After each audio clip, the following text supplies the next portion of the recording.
Nizamabad municipal కార్పొరేషన్లో 60 సీట్లు ఉన్నాయి. 28 హైయెస్ట్ లార్జెస్ట్ సింగిల్ పార్టీ 28 సీట్లతో బీజేపీ ఉంది. అక్కడ పార్లమెంట్ సభ్యుడు మేము ప్రతిపక్షంలో కూర్చుంటామని చెప్పినాడు. అబ్సల్యూట్ మెజార్టీ లేదు కాబట్టి. దాని తర్వాత కాంగ్రెస్ మిగతా పార్టీలన్నీ గెలిచినాయి. సరే ఏమవుతుంది అనేది భవిష్యత్తు. ఇక్కడ కూడా మేమే గెలిచినామని ప్రకటించుకున్న బండి సంజయ్ గారు కూడా 69 సంఖ్య, ఇక్కడ 66 plus MP, local MLA and Manakonda MLA 69 మంది మెంబర్స్ ఓటింగ్. 69 మంది మెంబర్లు ఉన్నటువంటి దానిలో 30 సభ్యులకు ఎన్నిక గెలిచి మేము మేయర్ అవుతామని ప్రకటించుకున్నది ఆయన. ఆ రాజకీయ పార్టీ నాయకుడిగా పార్లమెంట్ సభ్యుడిగా ఎట్లా ప్రకటించుకున్నాడో మిగతా రాజకీయ పార్టీలు ఎవరికి వాళ్ళకు వ్యూహం ఉంటాయి.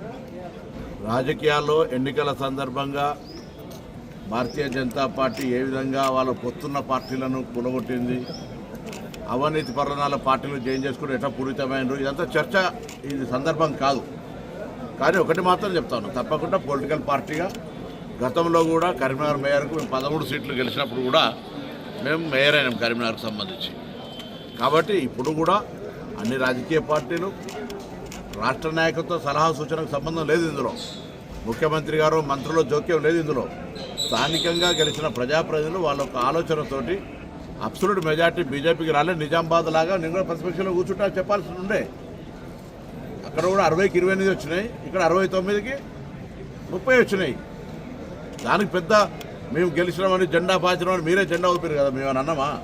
మేము ఇప్పుడు ఏమంటున్నాం, డెమోక్రటిక్గానే ప్రజాస్వామికంగానే గెలిచిన కార్పొరేటర్లు మేయర్ను ఎవరు ఎంపిక చేసుకుంటారు తప్ప గౌరవ ముఖ్యమంత్రి గారు మంత్రులు తిరగనీయం ఎవరు.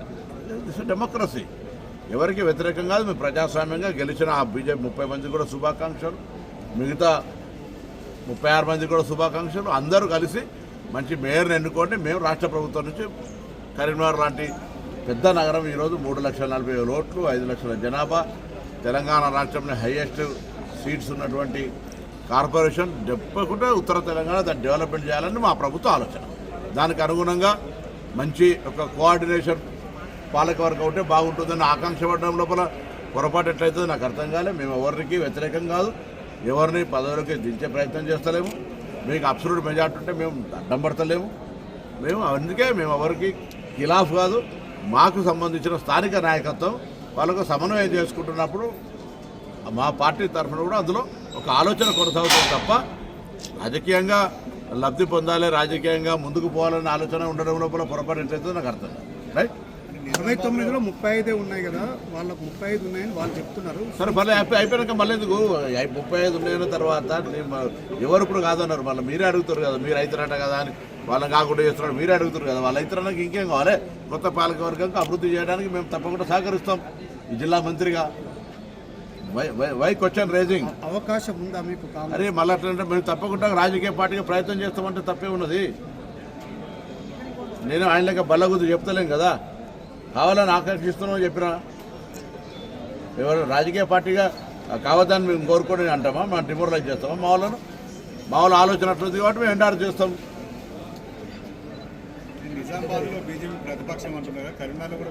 నేను అట్లనే జరిగిన ఎగ్జాంపుల్ చెప్తాను. మీరు అంటారు కదా మేము ఏదో గుంజుకుంటున్నామంటే, అక్కడ ఆయన ప్రతిపక్షానికి పోయినప్పుడు ఇక్కడ కూడా అబ్సల్యూట్ మెజార్టీ లేదు, అక్కడ కూడా అబ్సల్యూట్ మెజార్టీ లేదు. మీరు గుంజుకుంటున్నామని చెప్పేటువంటి ఆరోపణ తప్పు అంటున్నాం. అట్లా ఎవరు గుంజుకుంటలేడు. ప్రజలు అబ్సల్యూట్ మెజార్టీ ఇవ్వలే. అబ్సల్యూట్ మెజార్టీ మీరు అట్లా 4 ఇండిపెండెంట్ కలుపుకున్నారు. వీళ్ళు కూడా మీతో అదే అనైతికం కదా మరి. ఒక నిమిషం ఒకటి మాట్లాడుతాం. అంటే బీఆర్ఎస్తో కలిసిపోతున్నారా ఇక్కడ?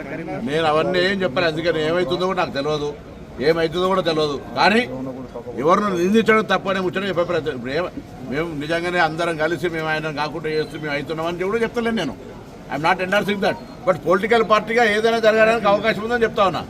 మీరు అబ్సల్యూట్ మెజార్టీ లేదు నిజామాబాద్ లాగా ఆయన అట్లా పోతాడు, ఇక్కడ మీరు తను అబ్సల్యూట్ మెజార్టీ ఉన్నాడు, మీరే జెండా ఎగరేసిందని మీరే జెండాలు చూపెట్టినరు.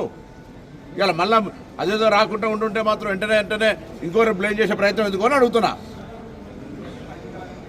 వీళ్ళు ఎవరిని బ్లేమ్ చేయదలుచుకున్నారు? ఎవరు బ్లేమ్ కావాలి? ఇప్పుడు గెలిచిన కార్పొరేటర్ల అభిప్రాయం, ఆయా రాజకీయ పార్టీలు వాళ్ళ అభిప్రాయాలకు ఎండార్ చేస్తారు. ఇది పొరపాటు కాదు. నేను అడుగుతున్న ఒకటే మాట, మీరు అరే నేను అందుకే చెప్తున్నా కదా, మీ పార్టీలు చేరితే పునీతము, వేరే పార్టీలు చేస్తే అపవిత్రం అయితే ఎట్లయితుందో నాకు అర్థం కాలే.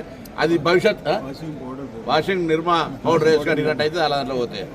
అందుకే దాని గురించి చర్చ వద్దు. 16 తారీఖున ఏమైతే చూద్దాం. మేము రాజకీయ పార్టీగా కావాలని కోరుకుంటాం, ఆయన ఒక రాజకీయ పార్టీగా స్థానిక ఎంపీగా కావాలని కోరుకుంటాడు. అందరు క్యాంపులు అసలు మీకు తెలుసా, ఎన్నిక కాగానే సూర్యాపేటలో లేనే లేదు మెజార్టీ క్యాంపుకి వెళ్ళరు, చాలా క్యాంపులకు వెళ్ళారు. క్యాంప్ అనేటువంటిది ఇలా కొత్తగానే ఇప్పుడే కరీంనగర్లో తీసుకొచ్చినట్టు ఎందుకు లెక్క క్యాంప్ అనేది ప్రతి మున్సిపల్ ఎన్నికలు జరుగుతుందా కొత్తగా జరుగుతుంది. ఇవాళ వేమల శ్రీనివాస్ గారు కూడా క్యాంపు తీసుకుపోయారు. బరాబర్ ప్రజా తీర్పును గౌరవిస్తాము. ప్రజా తీర్పు గెలిచిన కార్పొరేటర్ల అభిప్రాయం ప్రకారం నడుస్తుంది. రైట్, నమస్కారం. నేనేమంటే నేను జ్యోతిష్కం చదవలే, నాకు తెలియదు. నేను 30 సీట్లు గెలిచి బల్లా గుర్తులేను. వాళ్ళు ఏం జరుగుతుందో ప్రజలు చూస్తారు మళ్ళీ.